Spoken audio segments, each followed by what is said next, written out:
Is this thing on? Hello, y'all. Hi, welcome back to another episode of the Roze Garden. I am your host, Tabla Rosa, aka La Rosa Negra, or Black Rose if you're nasty. And today is the Friday before I, as a college student, go back to college. And while we may be online currently, there's still work to be done to prepare to go back to college. So, that's going to be the theme of today's episode, in case that wasn't apparent. Context clues. We want to educate the roses on how to be quick roses. Want to be sharp roses. Well, sharp thorned roses. I'll figure that part out later. Anyways, yeah, I'm coming to talk to you today about going back to school. Because usually when you talk about going back to school and all that shit, literally everyone wants to talk about the babies. And of course the babies are important. But what happens when you get older? Like, you repeat the same ritual over and over again in grade school, but the process of preparing to go back to school is different when you get to college, especially if you're a financial aid recipient. Okay, so I guess I'll get into explaining what I do first, and then I'll get into maybe addressing, or not maybe, but addressing the way I feel you should prepare in all your questions.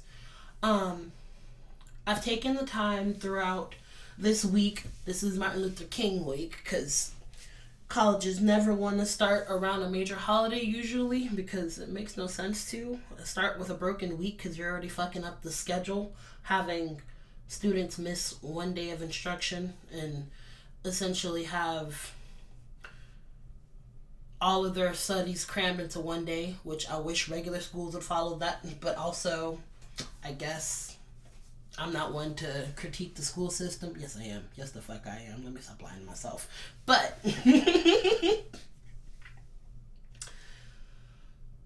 given that I've had this week to prepare, it's one of those things where, because you're in that week, assuming you took the time last semester to enroll in all of your classes, or you took the time, assuming you're listening to this over the summer, to enroll in your classes after you had gotten your acceptance and your financial aid award initially, you're gonna want to look at all of the classes that you're in. Open up Blackboard, Canvas, whatever program your school uses. See if your professors put up a syllabi, or at the very least giving you a list of the required text via email, or, like I said, in Blackboard or Canvas or whatever your school uses. Find your books in advance, because most professors are assholes. Like, I guess I understand why they would want you to have your book in advance, because then that means everyone's coming in prepared so that they can do their job easier. But also, like, a lot of professors are assholes. They're all like, I don't care that you didn't have the book. That's your problem to figure out. You should have figured it out. Problem with being an adult is no one's really concerned with what happened in your life. You just gotta sort of keep going. So, I recommend, if you can and you have the capacity to, like I keep mentioning over and over, and I keep repeating it because I really want it to stick, get your books in advance. Once you have your books in advance and you are prepared for your class, read over every single syllabus. And I mean, do this in your free time before school starts, because when school starts you're going to be all stressed out, so you can take one day, because hopefully you're not taking more than 5 or 6 classes at max, unless you're a masochist of some sort, in which, more power to you. I'm not, but you do your thing, boo-boo, you do your thing. Devote one day to each syllabus the week before school starts, so that by the time school comes around, you're familiar with everything in each classes. Break out the highlighters if you have to, so you can highlight whatever portions you need to read over.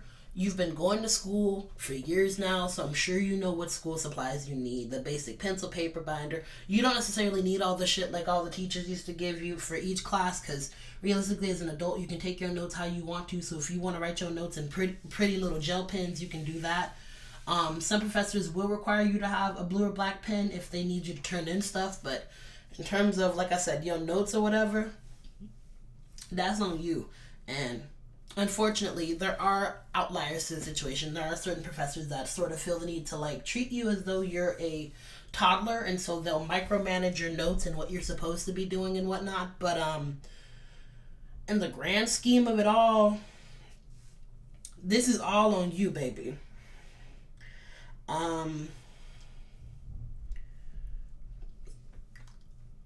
Try and find some sort of videos or information on financial literacy, and I'm gonna devote an episode in the future to that because I think it's imperative that you learn it, especially considering I'm reflecting on my freshman year. My freshman year, I was given all that financial aid money. I had just come out of homelessness, and when I tell you, I was all like, I got multiple thousands of dollars in my account. It's not just 1,000.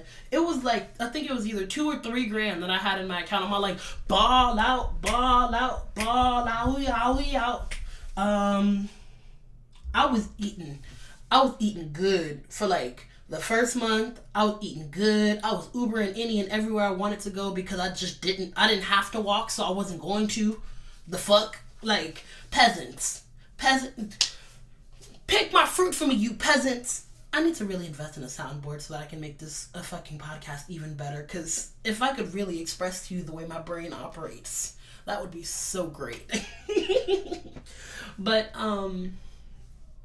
yeah, I was eating good, I was flexing, I bought myself several different types of pens that I didn't even need. It was just one of those things where I came out of high school and it was like, I had teachers had these pens, but we didn't get to enjoy these pens, so now I'm grown, I'm gonna get these pens, I'm gonna do this shit the way I want to. I got me an expensive ass fucking agenda for no reason. It was like Lily something. Lily Pulitzer? I don't think that's right, but that's what I'm gonna say for right now. With the fancy tetragrams and fucking designs on it. It was so cute, but there was really no reason freshman year for me to be spending, like, I think it was, hold on, pause for research purposes, because I really want to know just how much my dumb ass spent on a fucking agenda. And this, like, let me be very, very transparent with you. This agenda was at best the size of a fucking library book. This wasn't like a full, like, textbook size, or not textbook size, but you know what I mean, like actual 8.5 by 11 size fucking agenda. No, this was the size of like a YA novel, maybe about 5 by 8, I think. No, 5 by 8. How tall? No, that's too small. But you get the point. It was small. Fuck you, Amazon. What you mean? Let me look at the receipt. That'll tell me. Because I'm like, what you mean is unavailable? View order details. Well, that's the thing, too. I got myself an Amazon Prime subscription. And when I tell you I went dumb, I went stupid. This agenda was $30, it says. And then on top of that, I bought another agenda. On top of that, I bought, like, I don't know why I thought I was going to have the school agenda and then I was going to have a personal life agenda. Like, it really was going to matter because I really didn't end up using it in the first place. So, like, now I have one agenda that I use everything, and most of my stuff goes on my phone. So, like, I write down stuff on my agenda if it's absolutely pertinent, but nothing else. But I bought 2 agendas. I flexed because I was at the prime of my life. Or, like, at least I thought. I'm like, I got money now, bitches. You can't tell me nothing. I was at the peak of my nerddom. I went to the poster show that well, not poster show, but the poster pop-up that they do at the beginning of the year or beginning of the semester, every semester on campus. When I tell you I balled out and flexed off for all of them posters to get ripped up, I balled and flexed out for all of them posters to get ripped the fuck up, because I don't have not nary a poster I started with a freshman year. They didn't even make it through packing. Like, by the time I got home, it was me throwing away stuff. So I'm like, first of all, I don't even know why I packed this. This is trash. Because the posters were all ripped up. I was so sad. But then I bought shit that I didn't need. So I got shoes and clothes. Like, well, actually, I didn't invest in a lot of clothes or shoes because I was plus size at this time, and on top of that, I wasn't really thinking about actual essentials. I was just thinking about, I got money, I'm finna buy everything I want. I paid my rent for 1 month because I had the deposit, which was all I was waiting on to move in, and like all I needed to move in. And then I got my financial aid and I paid my rent for 1 month. I was all right. Paid my rent for the next month. I was all right. October came around. I was broke. When I tell you I barely had a crying dime to my name, I mean, if my mother could have actually written off all of the different things I spent, and she probably could have, because I don't know how tax write-offs work, and I don't know if she does either. I'm not calling her financially illiterate. It's just certain things we don't necessarily know, because I don't know all of the ins and outs of like taxes and tax write-offs and everything, because admittedly we don't file our taxes. We have someone else do it. But anyways, if she could have gotten a tax write-off for all the stuff that I spent and bought and needed money for freshman year after I blew all of my financial aid money, this woman, I genuinely think she dropped, because my rent was like $600 something a month. And I could have covered it, and I did the next semester. I'll get to that in a second. I could have covered it for the full 6 month span until I got my next financial aid disbursement, which was in January, because they split it up by semester, or I guess if you're in a UC system, they split it up by quarter. But either way, you got your money, and I learned the second go around, I'm like, how about I make sure I have somewhere to stay? So I paid all of my rent, and this was me living in a dorming facility, so my rent covered everything that I needed to pay for in-house. So it covered my room, it covered my water, it covered my cable, it covered my electricity, it covered my meal plan as well, because it was lumped together with the fucking rent fees. There was no negotiating that part, because as a freshman, they want to, I guess, make sure you don't starve, which I appreciate, but also I didn't use that fucking meal plan, both because the food wasn't that great. Like, anyone who lived at Craig at the time knows that, like, the best things to eat were your own crafted sandwich, and even still, meh, pizza, but only if you got it when it was fresh out, and even still, sometimes it was kind of salty, and if it wasn't salty, sometimes it just really didn't hit, or they would come out with these weird-ass random pizza flavors. Sometimes they would cook good food on the actual, like, display area, but for the most part, we lived off of quesadillas, chicken tenders, burgers, all the stuff on the open grill where you had to go and request it. And if all of that failed and none of that was available, you ate fries.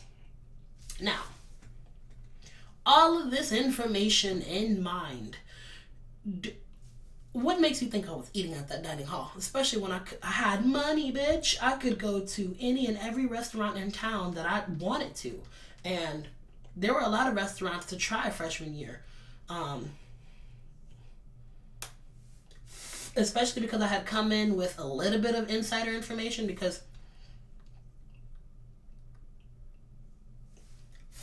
oh my god.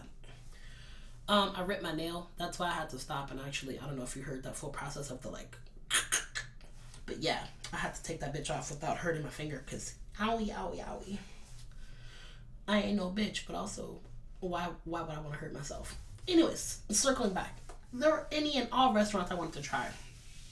When I tell you I went crazy at Kinder's fries went up. I tried some of any and everything on that menu that I thought I would have wanted, thought I could have wanted, thought I could have needed.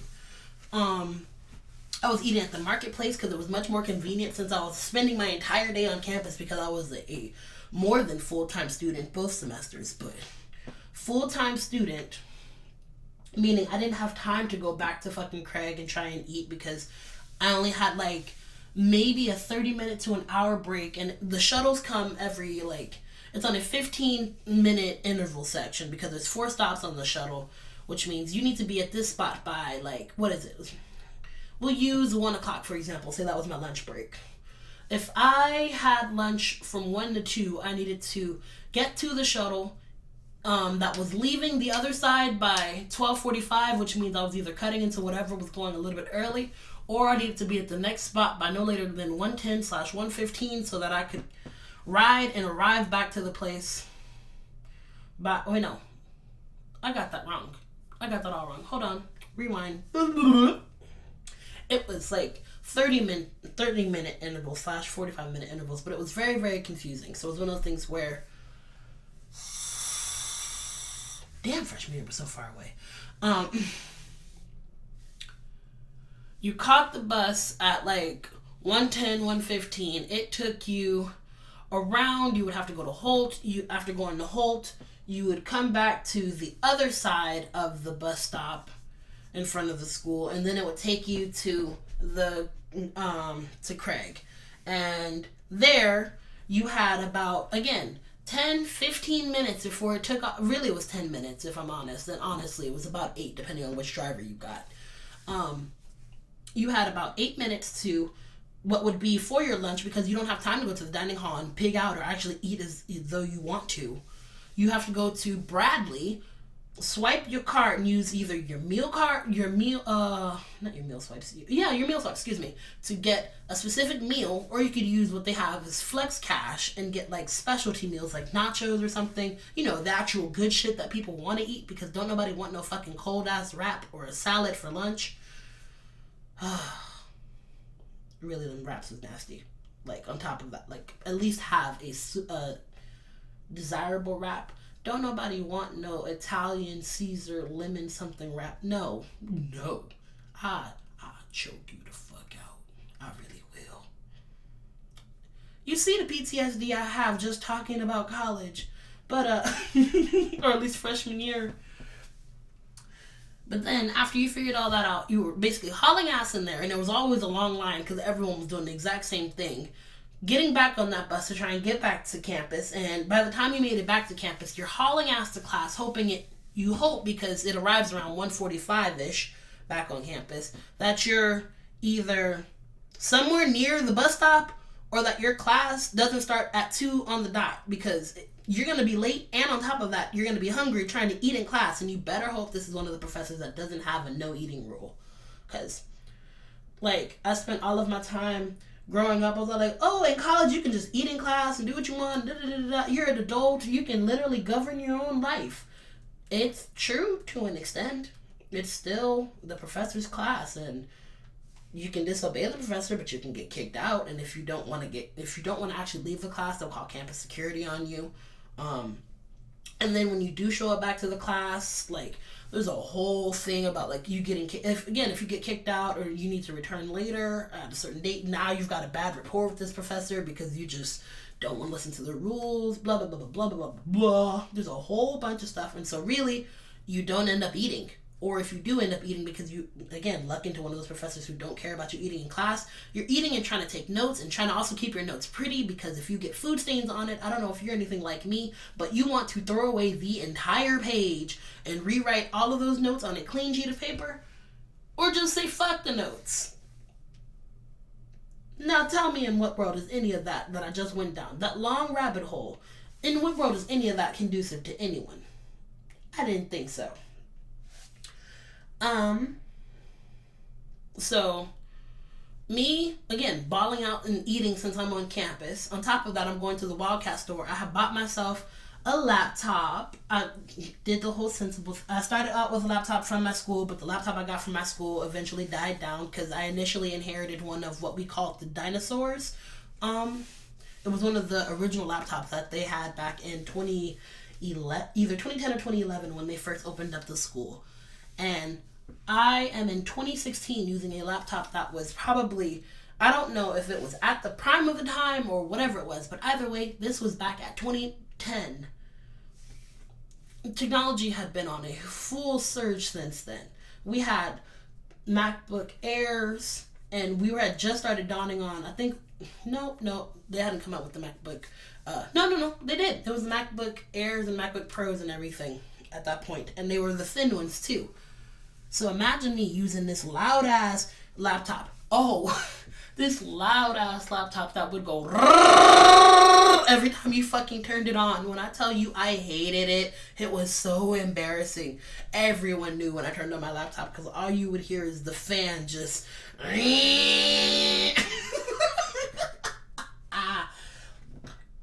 in any space you were in. And I spent a lot of time in the green room. It's the backstage area or slash it's hard to explain all of it, but basically it's behind the stage literally, but it's also like the commuting area for all the different actors and music students and everything before a performance. It's essentially a comfortable waiting room. There's a mini fridge, a heater, a water heater, I should specify. Water heater, microwave, all the different things. So, and then on top of that, we had different like chalkboards with like, or whiteboards with different like instructions or whatever on it. All of these things were in this space. We all were always there. I was in this space where I was living and trying to buy groceries too, because I realized at a certain point that I just wasn't going to the dining hall because both I didn't have time for lunch, and on top of that, like I said, the dining hall food was kind of gross. Child, I took my ass to the 99. I'm all like, I'm gonna be smart.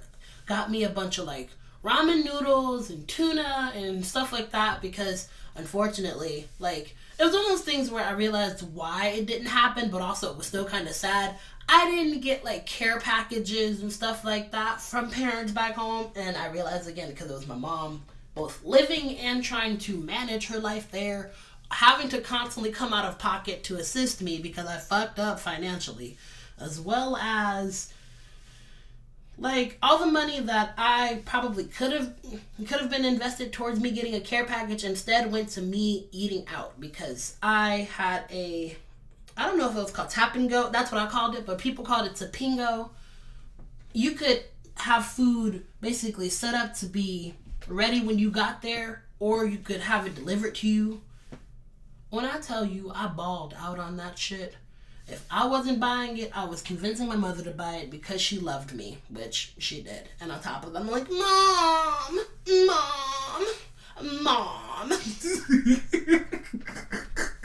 I mean, I still do it to this day, but it's a little bit different now. For me, one, both having a job and on top of that, being much better with saving money and financial aid. I now don't necessarily require her to send me money. It's more one of the things where I'm just like, Mom, can you buy this for me because you love me? Like my computer chair. Even though she did end up getting it. And if you listen to this, Mom, yes, I'm still not over it.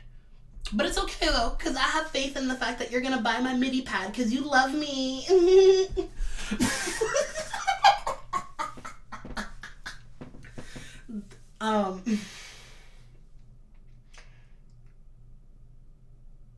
Where was I? Care packages. Basically, there were no care packages being sent. So all the different things that I was trying to gather in a, what's the word?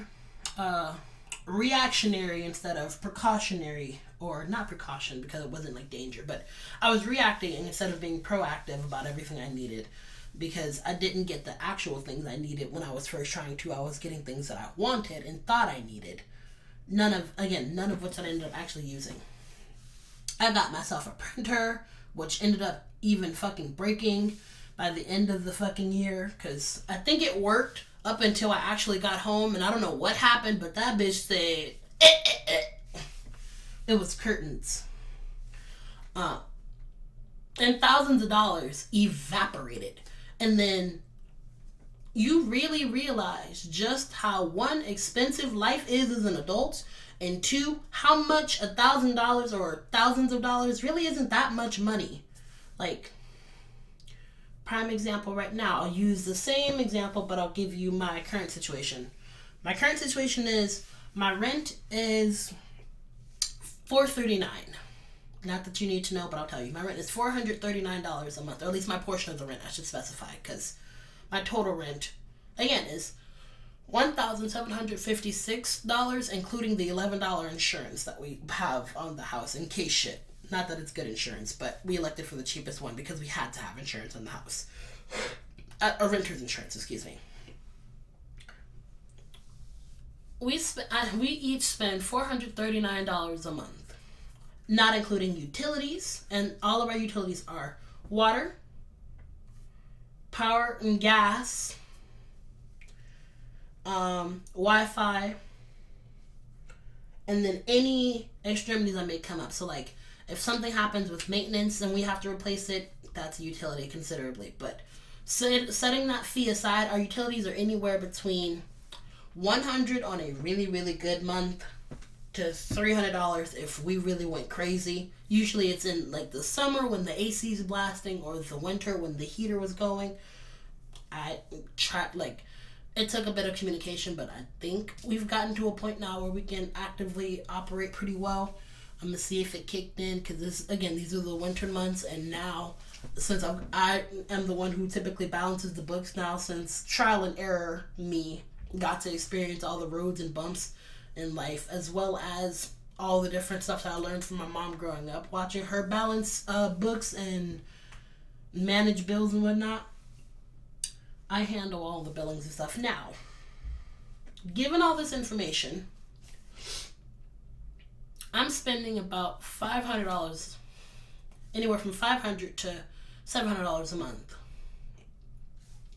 All of this combined less about half a thousand to about $300 away from $1,000. You see how quickly that all just evaporated? That money is gone. So what I do now is, when I get my financial aid, I take my entire sum, I calculate what I need for the 6-month span, and I just go ahead and I'll pay off my portion of the rent in advance. I'll have a credit that'll just continue to deplete over and over and over until the month ends. I mean, not the month, until my lease ends. After my lease ends, if I'm renewing in that case, because I will communicate to them, hey, I'm a college student. This is what's been going on. Just want to make sure we're still on the same page. Y'all good? We good? Because every 6-month span, I have to do this realistically, but especially when the lease ends. I'm like, hey. So, you know I'm living here. I know you know I'm living here because you want my money. Let's work this out. You're going to get your money. Just I want to make sure that you know I'm a college student and I get my money towards the end of the month, because they want to get you your money when school starts, not when you necessarily need it, which would be at the top of the month, but that's a different subject and process entirely.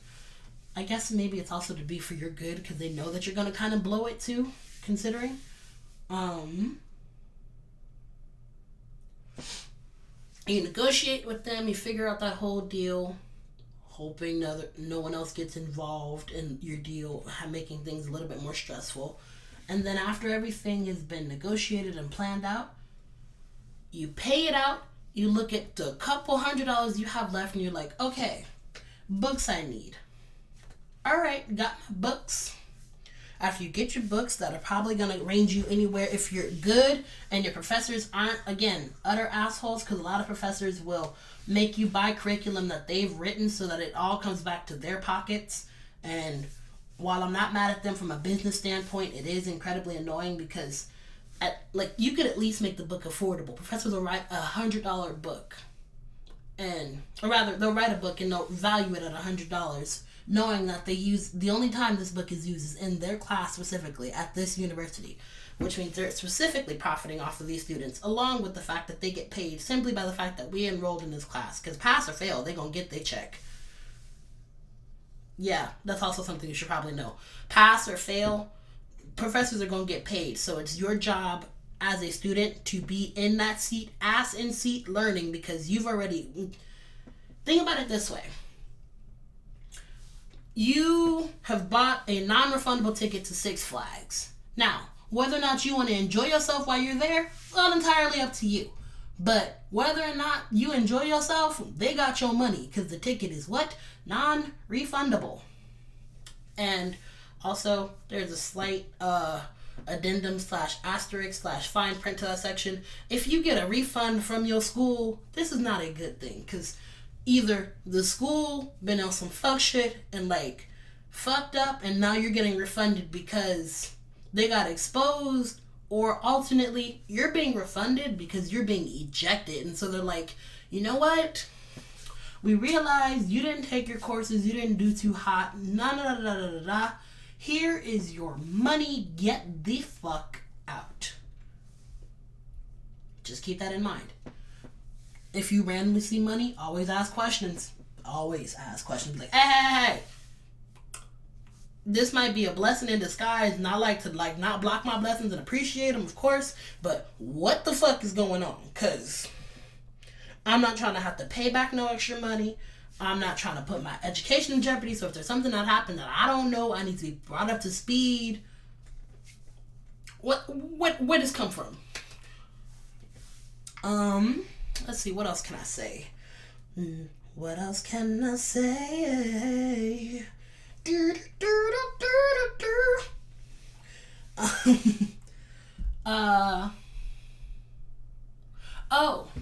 Networking and friend building too. You'll be tempted to also spend money to try and keep up with the social life that all of your friends have. Realize that your friends do not know what's going on with you when you first get to college, and it is incredibly tempting to spend that money, but don't do it. It is not worth it trying to go to all these different parties and have all these cute outfits and then spending all this money to try and cut deals with people, because I know you're going to do it, freshman. I'm calling you out now. I realize what the fuck you were doing because I've been in your space. Cutting all these deals to go to your different dealers for whatever drugs you're trying out, because you're going to try drugs. It's an unfortunate fact. For the most part, everyone tries drugs in college of some sort, be it weed on the minimal level to like going on a full bender and doing coke. No judgment, but everyone's doing all these drugs. You're also going to probably build these alliances with people who are 21-year-olds and older, or people who make fakes. You're going to try, like, people have tried both of those methods. That's very costly. And on top of that, if your fake gets busted, they snatch your fake. If they snatch your fake, just leave. Do not try and fight it. Do not, pray to God the cops aren't anywhere around. If they bust you and it's a fake, just leave. Leave gracefully. You're like, it's not, you can tell them, it's not a fake. And they're like, oh, really? Let me verify it. As soon as they go to verify it, book it. Pew! Also, pro tip. I don't know, I'm not condoning these behaviors, but since if you're going to be doing it, like I said, I really recommend you don't. But if you're going to be doing it, always take the register that's closest to the exit. Always, scout the exits and registers before you go up there. If you're in a store with a lot of clerks, for example, that linger around the door, for example, like Walmart, perhaps that's not the space for you to be trying to do the whole thing with your fake. You try and use your fake at convenience stores, liquor stores, at least be smart. Lower your chances of getting caught, which means at a liquor store, it's a couple people behind the counter, maybe one person in the back if you've got a lot of people on shift. You are in significantly less danger there with your fake, and all you gotta do is they'll have your face, but they won't have your real name, because never put your real name on a fake, obviously. But don't say some shit like McLovin either. I swear to God. Don't come up with my name is Joey Big Dick. I swear, slap yourself the minute you say it. The minute you think about it. It's funny? No, it's not. It's not even funny. You just sort of look stupid and incredibly corny. I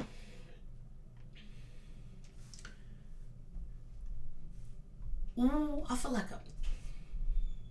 I'm just not disillusioned. That's all. This is a sidebar conversation between me, myself, and I, because the three of us gotta have a whole combo. They each have their own names. I'll do that, and I guess a better version of the About Me episode, because as I keep saying, that was sort of a manic episode, because I was not okay.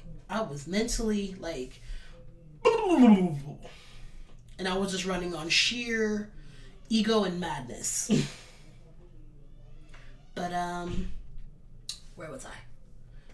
Financial literacy, not doing stupid stuff with your or financial aid money. If you're gonna get into bad behaviors, at least be smart. Here we are. Oh, wait. Technically, if you're going to get into bad behaviors, be smart is a subsection of, I should specify, the category was being social. You don't always need to go on a mall. Realize that if you are on a budget, retail therapy is not good therapy. That is also something else I'm going to say. Start early on as a, again, proactive measure. Scout out your school's therapy / counseling / wellness center / whatever it's called, because as much as the Zendan may help you get peace temporarily, you are going to find yourself, especially in college with the more stuff you learn and the different things you experience, unpacking a lot of different traumas, abuses, microaggressions, triggers, and stuff from your past, and it's much easier to confront it early on than to try and have all that shit bottled up and go to a 30-minute session so that you can, like, you're going to a 30-minute session to try and talk to someone who may or may not understand, because I realize a lot of my demographic is much like my own self. You are a person of color, probably black. And on top of that, you also likely fall within another marginalized group. You are likely queer. That intersectionality is hard for people to understand on a one-on-one basis with each single minority, but explaining how those things both coincide and contrast one another with everything that you're dealing with, and like unpacking all that shit. When I tell you stress, that is all that is. It's just immense stress. And I'm gonna read you what I wrote as my appeal for the semester, because admittedly I've been under the thumb of academic probation because, like I said, I didn't start out too hot, and that was only on the financial side. Like, I showed up to school with notes from college students, and you're probably, like, you're going to take them maybe, but you're also not going to listen too much, because once you have, like, having the notes is not the same as actively applying it. But I'm going to go and get it because I have it pinned on my wall. The note says, ooh, bitch, don't fall. That's not what the note says. I was saying not. Alright. This note that I've had since senior year of high school says, and it's this cute note. I'll probably even post an image somewhere on social media because it's really, like, I don't know why I did it like this, but it's so cute. It says, college classroom. Big lecture halls have about 100 to 200 people. Facts. Smaller classrooms have about 20 to 30 plus people. Also facts. That means you need to get your ass in there, find your seat immediately. Like, when I tell you, if the class starts at 2, you need to be scouting out that bitch around 1:57, see if the door opens up, if anyone else is in there. Really, you need to be there around 1:55 if you can, 1:50 if you're an overachiever. I'm calling you out, but there are people like that. Know who you are, appreciate yourself, but also realize we kind of hate you because we're not you and we don't have the energy to be you, because I've realized y'all are very high maintenance people. But again, 1:57 for the slackers, but people who still want to be somewhat prepared. 1:55 for the normal people. 1:50 for the overachievers. 1:45 for the teacher's pet / ass kissers. Yes, I'm calling y'all out. We don't support y'all. Go in there, find your seat, park it like it's hot. Look like as you sit there, class fills in slowly. Find your tribe of people. And I don't mean that casually. I mean, within that class, you'll see the different people there you'll see the ones who are there because it was something that they need to cover on their GEs. You'll see the people there because they're actually there because if it's a major. You'll see the people there because they needed a class to fill up their schedule, because they just needed something to push them over to either full-time or need something to tap out their units or whatever. And you'll see the people that are there because they don't know what the fuck they're doing and they thought the class was something else. Scout out for the people who are there for GEs first if you are not there within that major. because y'all will both be in the same level of confusion and like not understanding. I don't know what it is about the people within the majors. You have one or two people, and usually it's the second. The first person is the person who will educate you on everything because they're taking the class, but technically they actually know most of this stuff already, either because they've investigated it on their own or because, as this is their major, they've been studying this for a while in school. Like the science nerds. All the people who took like the AP classes in college, likely showing up taking Bio 101 because they have to, because they didn't necessarily do too well on the AP exam or whatever happened, or they ran out of time, whatever the circumstances may be. Those people, they know their shit, they know why they're there, they can likely help you with a lot of it, and they're probably going to. They will be the one to carry you. They are the carry. Godsend. Count your lucky stars if you run into one of them. Because you'll likely find the second person. Oh my god, this class is super critical. Why are you talking to me? That person. I don't know exactly how to label them, but basically they're sort of like this pompous ass who like have a sense of self-importance because this is their major as opposed to the rest of us just taking the class, and they're like, I don't even understand why you're here. You don't even need this class right now. You could have taken this later, or a freshman in this class when I'm supposed to be taking my major courses. Steer clear of those people entirely. Because if you're weak, they will make you want to jump off a bridge. And if you're strong, they'll make you want to punch them in the throat. We're not trying to catch a case. We also not trying to eject ourselves from this planet unnecessarily. Avoid those people entirely, but also if you decide to engage one of those people or you luck into one of the people who happen to be in the first category, like I said, count your lucky stars. Beautiful thing. Find someone in the class that you get along with. Like, actually make a friend in each class. They don't have to be like a long-term road dog. They might be, but they don't necessarily have to. Make a friend in each class so that if you're late, they have notes. If they're late, you have notes. It's sort of like a support system there. You're also going to want to build a good rapport and relationship with your professor.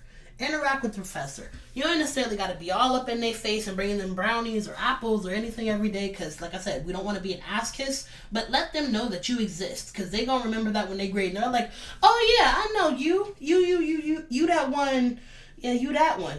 You be talking and shit, I guess. I be seeing you. I know who you are. All right. Dope.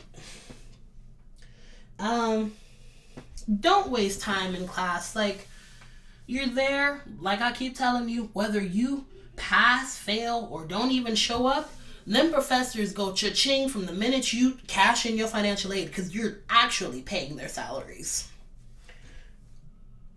Pay attention to whatever they're teaching you, whether you agree with it or not. And like, if you don't agree with it, I encourage you, I implore you to ask questions. Now, if the professor is rude, go ahead and pull out your knuck if you buck. In a different light, though. You don't want to fight with the professor. You want to be respectful, unfortunately, because respectability politics still exists even in a space where we're all adults. But if the professor is out of pocket, call them out on being out of pocket. Like, I don't agree with that. I don't think that's right. I don't think that's right at all. And if they're not going to hear you out, and then you go above them, you have to go to the dean. There's a whole chain of command here. Let them know, be like, they was kind of out of pocket here. What can we do about this? If the dean ain't going to do nothing, then you have to go to student affairs. And at the point you're going to student affairs, you're filing a grievance, you can try and do it anonymously. I recommend you do it anonymously personally because I feel like the professor's going to have a vendetta against you, even though they're sort of going to know who you are either way. But the professor's going to have a sort of vendetta against you, in my mind anyways, because they're like out of vengeance. And while, again, you can probably report that too, it's still, like, it makes your life harder having to tell on a professor for being wrong, because not only are you telling them they're wrong now, you're also now getting them in trouble. And people in power don't like, for some reason, power tripping ass people don't like being corrected.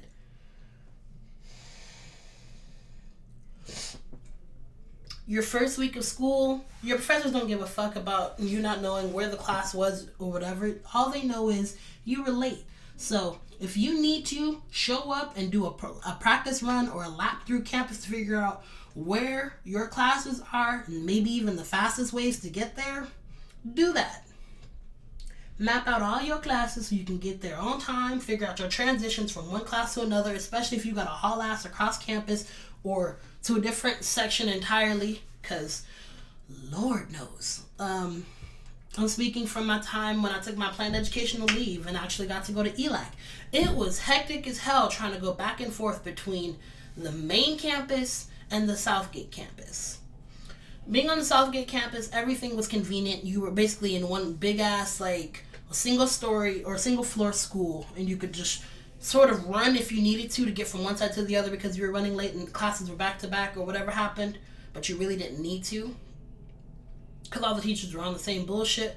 But the clock schedules for the classes you have on the Southgate campus and the clock schedule that you have for the campus in was that Monterey Park? No. Fucking East Los Angeles, basically. Different thing entirely, because, like, they've got not mountainous terrain, but that bitch goes up and down. There's a bunch of hills on that campus. You gotta go up and down a bunch of stairs. You gotta go crawl and cross shit. I swear, you feel like a Mission Impossible character just trying to get from one place to another. Not even a Mission Impossible character. You feel like you're doing, like, Top American Ninja Warrior, whatever you fucking call that show. It's all of that.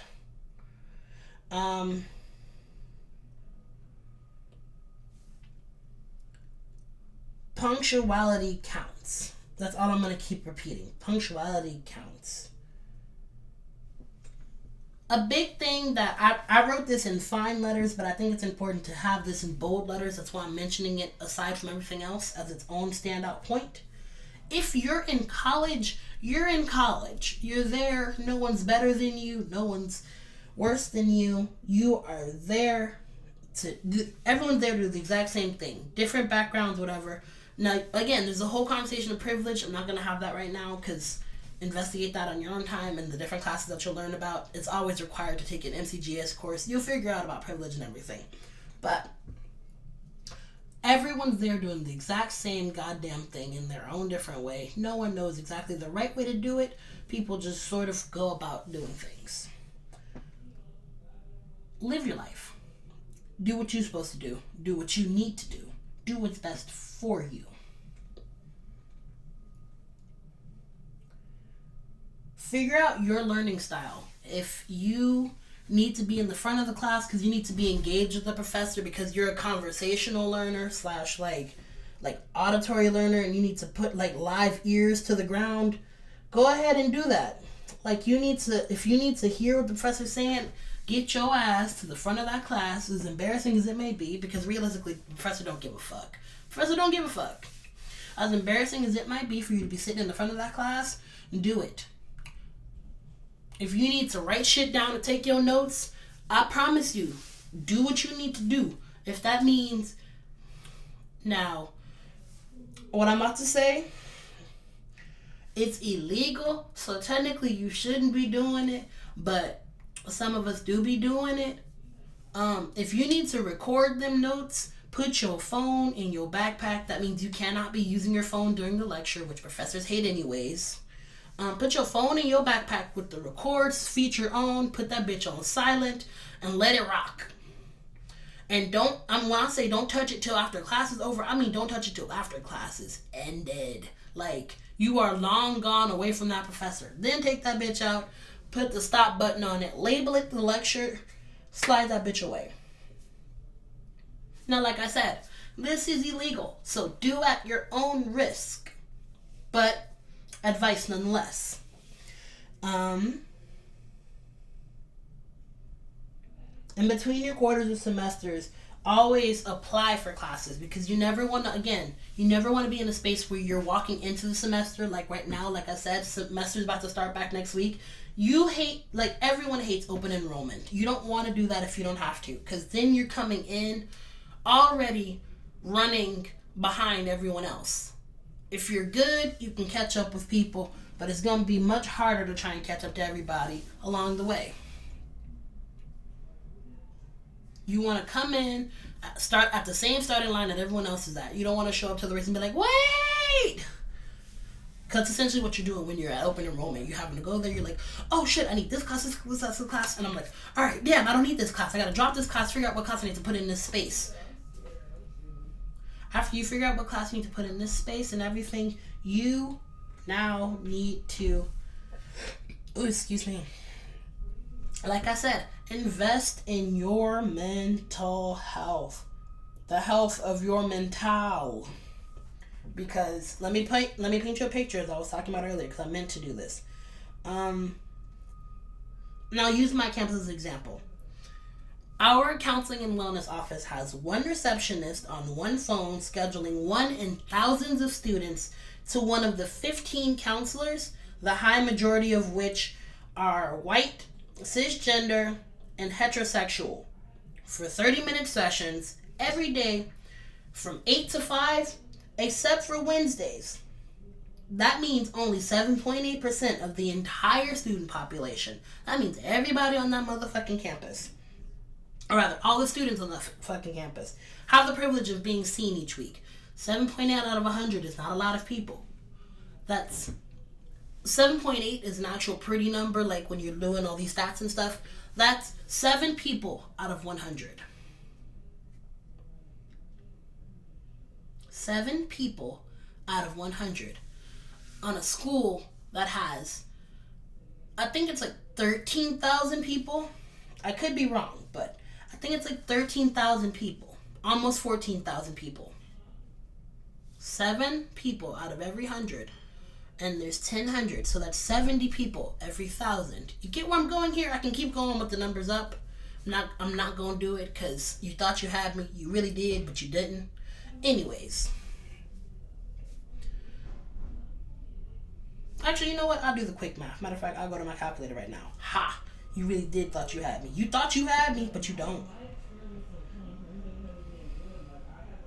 We'll say 0.07 times, we'll say 14,000, just to round up. 980 students, not even 1,000 out of 14,000 students get seen total each week.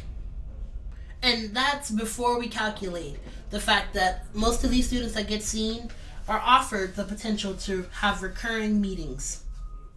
These recurring meetings, again, mean that they're like continuing their treatments, but it also takes up a future space for another one of those 14,000 students that weren't seen prior to use, which limits how many spaces are actually there. So it gets muddy, it's complicated trying to figure out, but the point is, this is a diminishing resource. Now you take the fact that it's already hard to get in that bitch as a normal white person, a white heterosexual cisgender person to a white heterosexual cisgender person. The more intersectionalities or the more minorities that you have stacked on top of yourself, class, race, gender, sexual identity, so on and so forth, disability, the more different minorities you have placed on top of you, the harder it is to utilize that 30-minute session. So you need to, as soon as you can, get your ass in there to get counseling. Everyone needs it. I don't care how perfect and able-bodied you think you are. Everyone needs it. And it's an unfortunate fact. Every time you go through a college experience, you're gonna go through something traumatic. I don't know why my throat decided to do that, but I need to say it again. Traumatic. Traumas don't go away with like sleep. They don't go away randomly with time. These are things that you actively need to talk through. You can bury them with time, but they don't just go away.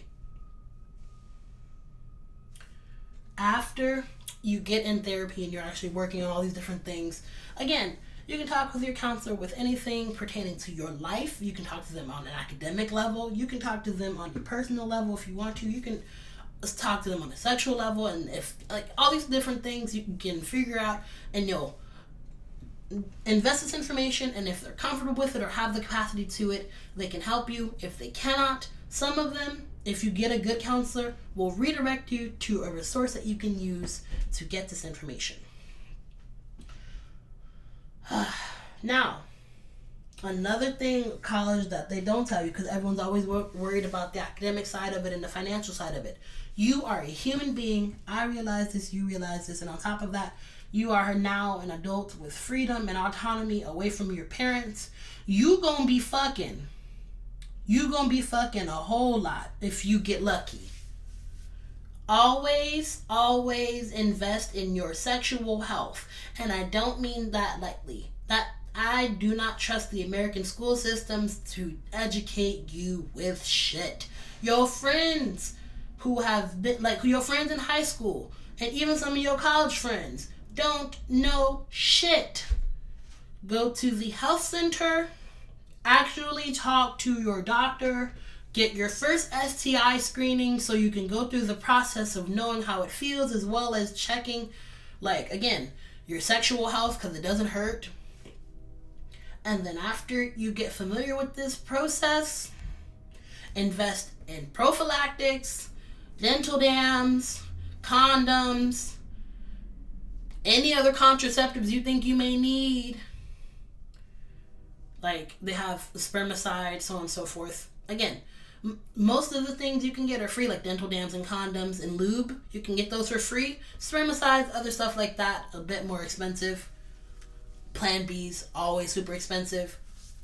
Get very, very educated. Have a very honest, have a very thorough conversation with one of those doctors. It's not about putting them all in your business, because whether or not you have been having sex or not, you just want to make sure that you are covering all of your bases.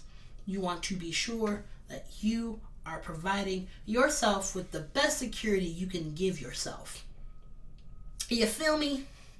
You don't want to be in a situation where you've caught chlamydia and now you're learning what chlamydia is, or you're learning how to properly address. You're not learning that, like, just because she's on birth control, that doesn't mean you don't have to wear a condom, because STDs still exist, as well as potential risks for pregnancy, because no contraceptive is 100%. Like, combining them helps increase things, but no contraceptive is 100%. And I feel like I'm repeating all these different things that you may have learned in bits and pieces, all together in a sum, because you are now a college student who needs to be aware of your entire existence. Tend to your homework when it hits. I'm going back to academics because, again, college is a multifaceted experience. Tend to your homework when it hits. Like, if you know you're not going to do it later, which you not going to do, because we always tell ourselves we're going to do it later just to lie. Do not lie to yourself. Lie to your therapist. Don't lie to yourself, and don't lie to me. I know you're not going to do that shit later. So what you going to do is you're going to take time to devote to that homework. You need to figure out the best way you study and do your homework too. That's what that first week is for. If you can sit in your bed, because I found out recently, it's so weird for me. I can't sit at this desk for long, because at this desk I get super, super tired and drowsy, and I don't know what it is about it, but this shit will wipe me out. But sitting in my bed, I can work for hours. I can just type and type and type and I am a machine. I am que magnifique. I can read. I think it's because I grew up doing that shit in my bed, and so since it was always a leisure thing for me and I enjoy learning, it's much easier for me to learn and digest things in a leisure capacity and in a comfortable space, as opposed to being in a traditional space, which is not something you will have the privilege of learning in grade school, which is, again, what I'm telling you, evaluate your learning style. Referring back to that too. Also, I'm going to say this towards the end, before I get into picking petals. It's important to realize, confront if you actually want to be in college. Because if the answer is no, that's okay. Realize that college is not about, and I'm telling you this because this is something that I'm now having to learn. I'm telling you the first part, and then I'm going to tell you the last one too. Realize that college is not for anyone, and your life is not for anyone but yourself. Because at the end of the day, when you get, like, when you get done with college, if it was a miserable experience and you never want to talk about this shit again after you spent 4 years having to cram it all down your throat because you wanted to please your family, then what?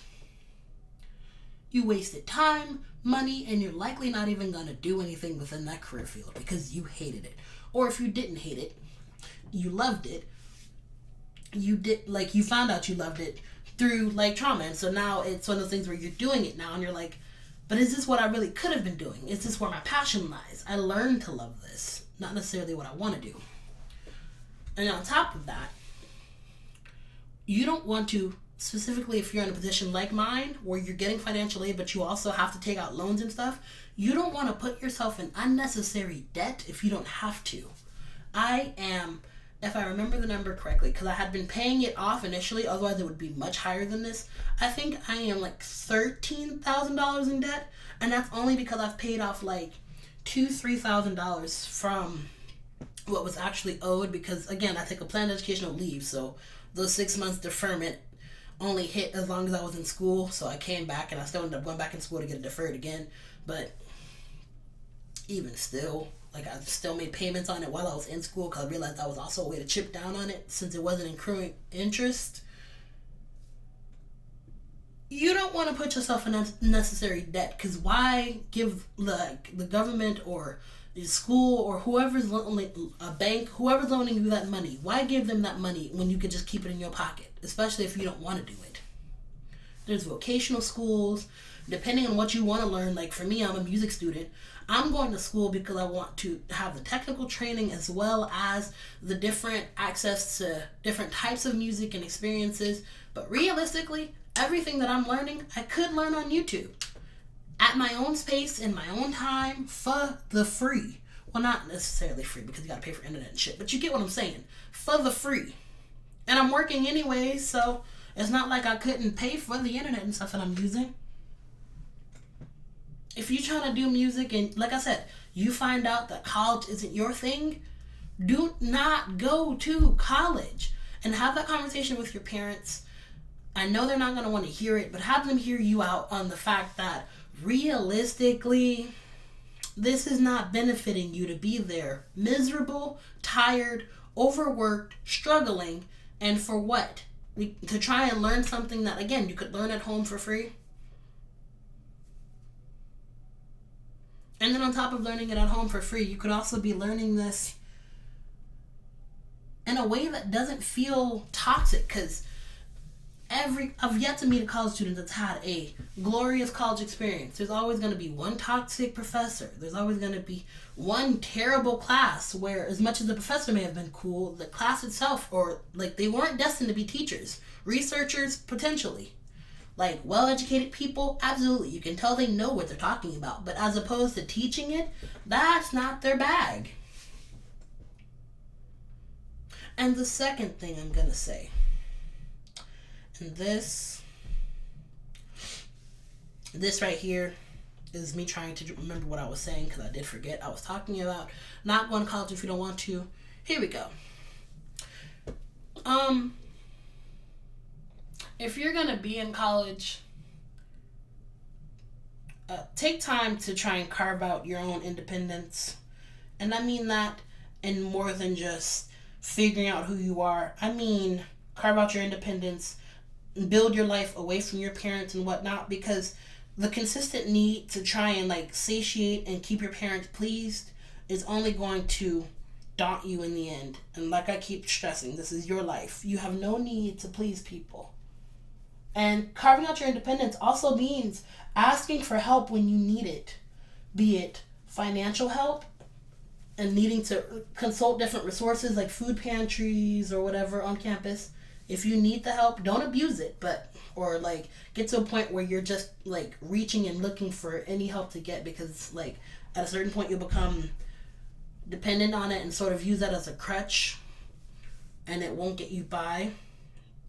But learn to ask for help. And I'm saying this specifically because, as I said in the past 2 episodes, I'm learning this lesson myself. It's something that I've been told, but it's something that I now need to actively practice.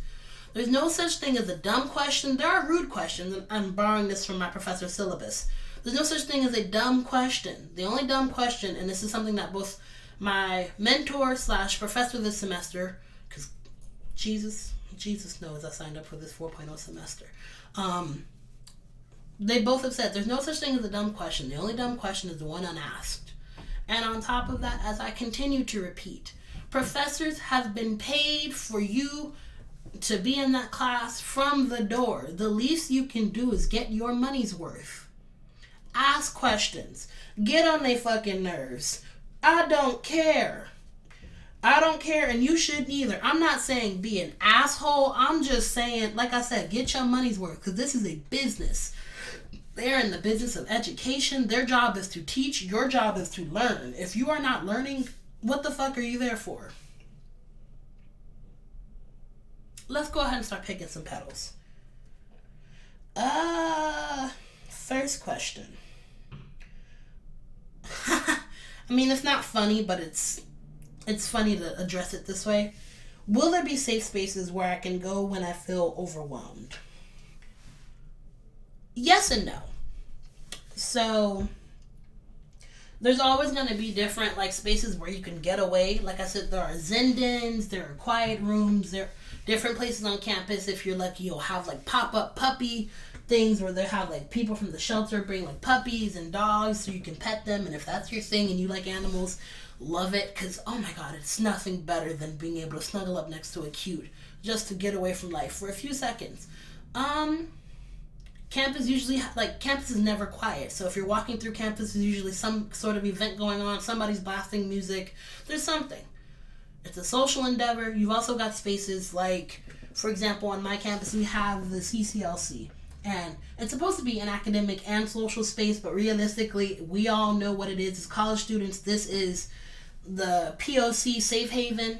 If you are a person of color on campus, especially within the urban experience, you come to the CCLC for comfort and camaraderie and foolery, because everyone comes in there, they play their games, they have their food, and while, again, they have different events and resources that you can use, and you also can use computers, and if you're really good in, don't tell nobody I told you, but sometimes they'll print things for you. They really gotta love you though, so get in with the people. Shout out to the people.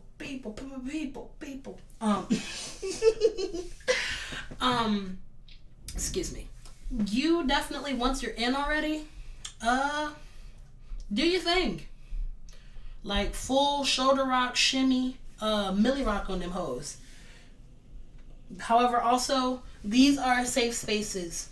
Technically, these are not safe spaces, actually. This does not mean, there's also another safe space I didn't mention, the GSEC, within the MCGS department. I don't know if they'll move it when campus opens back up, but either way. The GSEC is a space where you can go as a queer individual and find a safe space. These are safe spaces. Technically, these are not safe spaces in actuality, because they do not necessarily mean that you will not be triggered in a different fashion in there. And so your best safe space would be to just find somewhere to isolate. And realistically, you need to be your best safe space. Take a moment where you can either step outside or step away from whatever's going on. Inhale, breathe, take a minute to go within yourself. Scream internally if you have to, because you need to. It sounds so weird to have this imagery, but I'm going to go ahead and do it because it's what works for me. You need to get all up in your mind, build you a full Minecraft mansion that you can just scream inside and just, and let yourself have it, because you can't do this in the real world. One, because people will think you're crazy, and then two, on top of that, it's disruptive. And furthermore, depending on the circumstances, it can be misconstrued as offensive. It can be taken out of context to mean you don't care. It can mean you're rude. It can mean you're agitated. People are going to read into your feelings, and so you need to be able to process your feelings on the inside and then be able to emote them on the outside as you see fit. Know yourself as an emotional being and be emotional, but also realize that your emotions both have a time and place, and also within having a time and place, need to be very, very concise, because feeling things is not the same as having emotions. Realize and separate your feelings from your emotions. I feel angry. My emotion is that I'm sad or that I'm lonely or whatever it is. because feelings usually are expressed as reactions to something. Like, I'm excited, or like, happiness is a very, very vague feeling, so I don't like using the word, but you respond in excitement or joy because you are experiencing happiness or bliss or, admittedly, childlike wonder in some cases. You see where I'm going here? Nonetheless, whatever's going on, you need to be within yourself. Like, if you need to build another person inside yourself, and I'm not saying this to build like, don't disassociate, but like I said, I have sidebar conversations within me. I have me, myself, and I. And sometimes when I need to pull away or fact check myself, I'll go into my brain. I'm like, is that right? And myself will go, mm-hmm. And my brain will go, wait a minute. Or my eye will go, wait a minute. Mm-mm. But let me double check the files. Yeah, we looking good. You see, it's that kind of thing. Inside yourself. And fuck what people think, honestly. And I say this both like on a casual level, but also realize we are social creatures, so it does kind of matter what people think.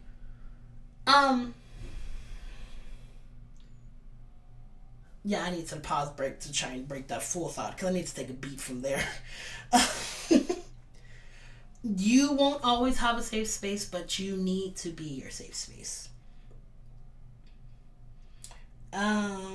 Next question. Why haven't I gone back to college yet? I don't know. You're sitting around anyhow. Why don't you do something? Let me stop. Let me not. If you know, you know. If you don't know, I'm going to tell you that was an Everest commercial. At all of our childhood, if you had basic cable, it was always coming on. There was this man, stop procrastinating. It's easy.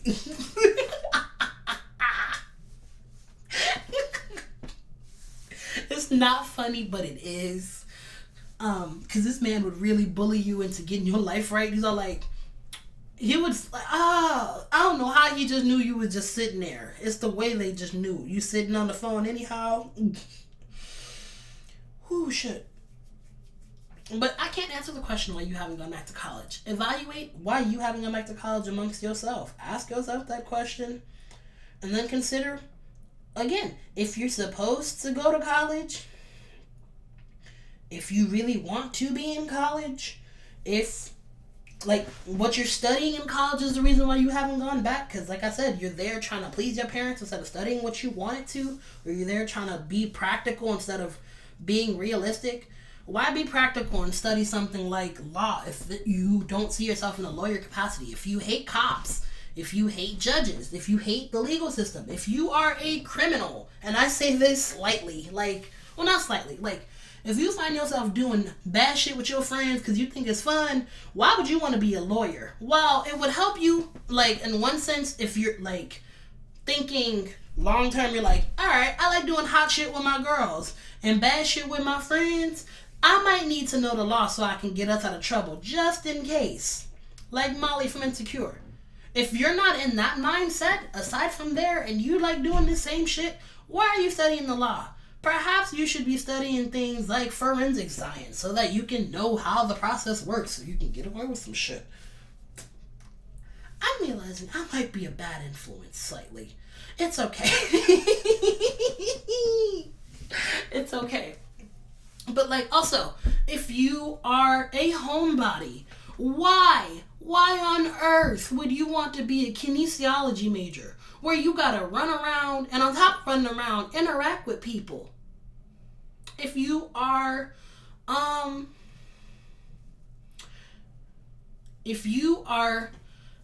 do I want to do this the right way? If you're a dancer, why are you in a business class?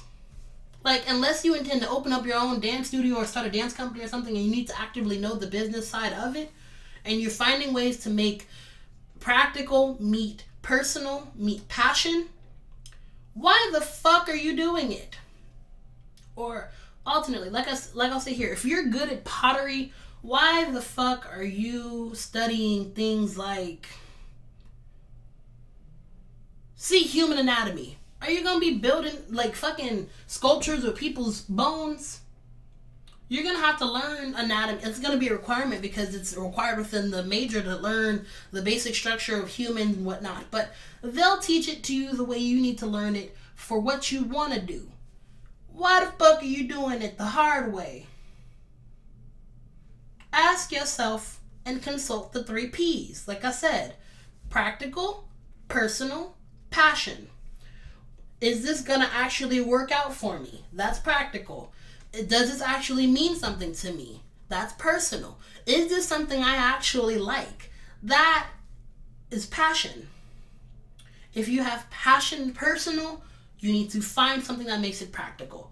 If you have passion and practical, you need to figure out, like, if you like this and really, really enjoy it and you can see it going somewhere, you need to find a way to actively make this personal to you. How am I going to see myself in this? If you have practical and personal, you need to figure out a way to turn these knobs so that you're going to like what you're doing. But you've got to, like, it's got to be a balance of all 3 of those. I can't determine why you're not in college. You've got to figure that out for yourself, baby. I don't know. Where did this grandma come from? I'm sorry, baby. I don't know where the grandma came from, but do what... That's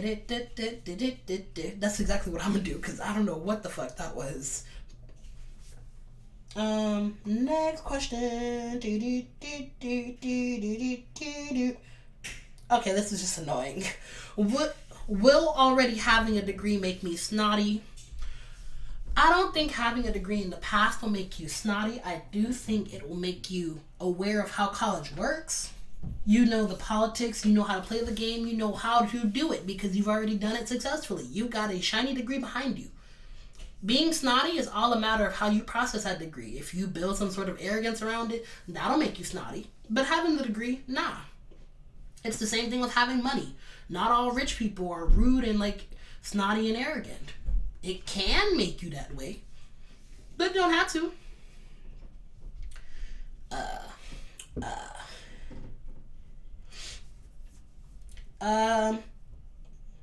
Should I live alone or should I live in the dorms again? Ooh, I can't decide that for you. Like, it's a lot of things that you got to figure out yourself because I don't really know your circumstances and I don't have enough context here. Maybe I'm going to have y'all start like sending in letters or explanations because it'd be nice to do one of those. Actually have one specific petal that I'm picking each segment. I don't know. I'll put out a poll, see how y'all feel about that. Because sometimes answering all these questions like stacked up, it's hard to really get into them because I don't know what's going on. Or maybe I'll do a whole sidebar thing where on Wednesdays I'll just answer specific letters. Oh, excuse me.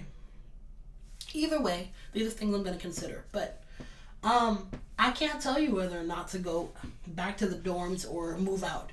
I would recommend for everyone move out personally because I found the best experience in moving out because dorms have a lot more stricter rules. Like, you can't smoke in your apartments just means make sure the house doesn't smell. So, like, if you're going to smoke, you need to make sure that you're cracking a window or something or, like, making sure that this place doesn't smell funked up. You're not damaging any property because that's what they're looking into when they tell you can't smoke. When they say you can't smoke in the dorms, they don't have, like, it's not just a property thing. It's not just, it's a whole federal space. And on top of that, they, like, depending on how much of a dick your school is, you will go from being kicked out of dorms to actively having your financial aid revoked and maybe even having a case drawn up against you. Now, this is just, again, an extreme example, but why live under a thumb if you don't have to? You can literally do what the fuck you want. And on top of that, dorms have curfews. When you have your own house, you can show up whenever the fuck you want to. Like, I'm sure your roommates might not like the fact that if you have roommates, and you likely will if you're living on your own, unless you can find a studio or something like that, in which you hit the grand jackpot and shout out to the people.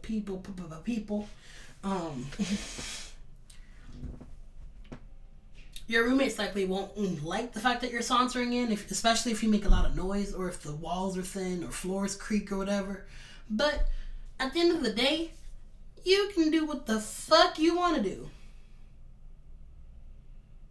You don't have, also, like, I will say, being in a dorm has its perks too. Because if you lock your keys inside your house or you forget them inside your house and your roommates lock the house, you're just either locked out until your roommate can come and unlock the door, or you can call a locksmith to come and get you in, or you're just standing in the cold again until somebody shows up and gets home or whatever. Or maybe you can get in touch with your leasing office if you're really, really good, and have a landlord or something on the premises. But for the most part, you are on your own. You are SOL.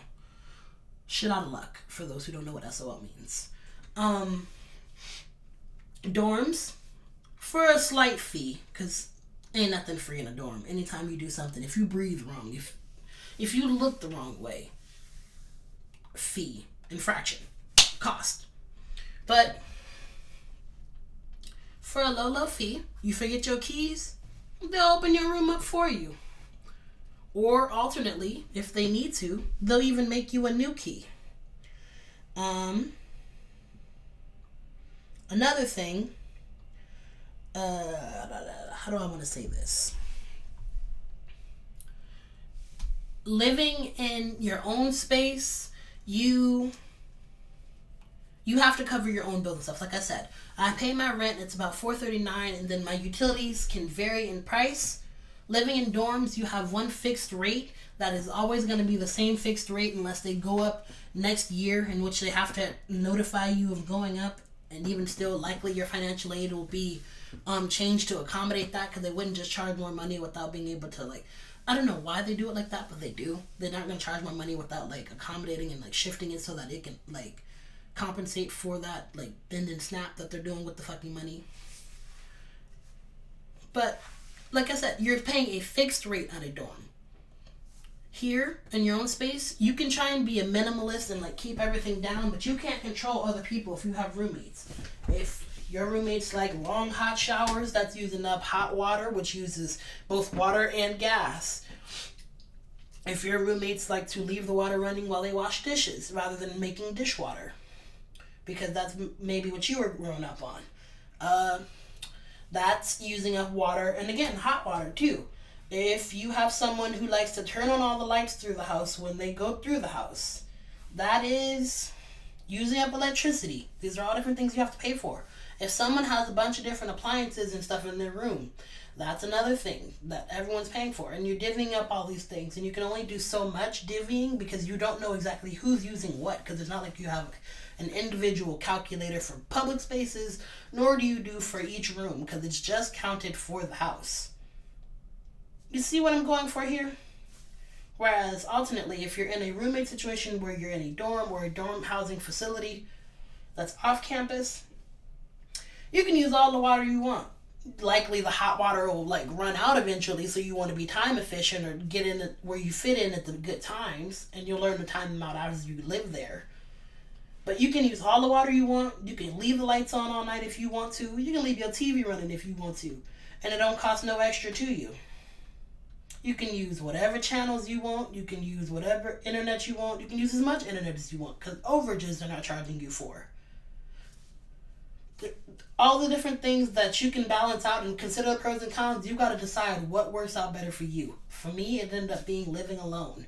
And now I'm in a space where I'm even living with roommates, and I'm considering the potential of having my own space, because I could really use a studio apartment, or if not a studio apartment, a one bedroom. I'd be down with all that. That's what I'm into right now. That's what I'm looking forward to. That's what I'm kind of striving for. You see? All the different things you've got to consider yourself. A lot of these questions are already answered in the first section, so I don't know if I'm going to continue more. I'm going to continue reading through them.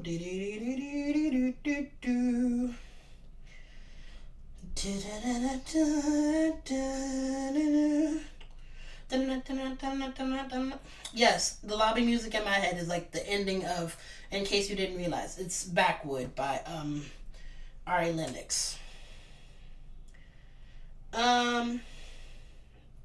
What classes can I transfer? I I don't know the answer to that one, but I can answer it the best way I know how, which is talk to academic advising, talk with an advisor. Also, academic advising can only help you with GEs and general college stuff. That's what GE stand for, but like also, like if you're taking a basic discipline, like again, business or something, they can probably help you. If you're taking something specific, like in my case, music, you'll want to talk to a major advisor as well. Major advisors can only help you with stuff pertaining to your major, and maybe if you get lucky, if they have experience working in advising, or if they were previously an advisor for whatever reason, then they can help you with GE stuff. But likely, major advisors can help you with your major, academic advisors can help you with your basic academics.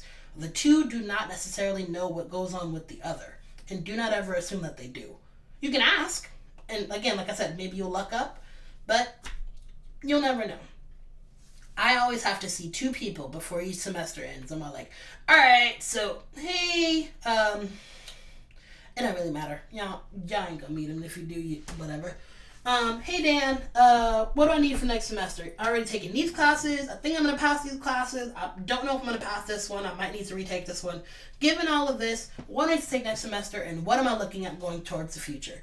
He'll paint you out a picture about what class you need to take for the next semester. If you miss a class, what that looks like, and how long you'll be there again, because it either hits, if it hits every semester, you can take it again the next semester. If it hits only in the fall, you gotta wait a whole year. If it hits only in the spring, you gotta wait a whole year. If it only hits once every 2 years or every off semester where it's like an even or an odd, you've gotta wait till the next even or odd year, which means you could be waiting anywhere up to 2 years. There's a whole complicated process there, but they'll let you know what's up, and they'll let you know how to do it and the best course of action to do it. Same thing goes with academic advising. Now, for figuring out what transfers, you'll also want to talk to both the registrar, because you need a copy of your transcript from either your previous school or here, so you can figure out what transfers where if you decide maybe, because I forgot you can also transfer different credits for changing majors.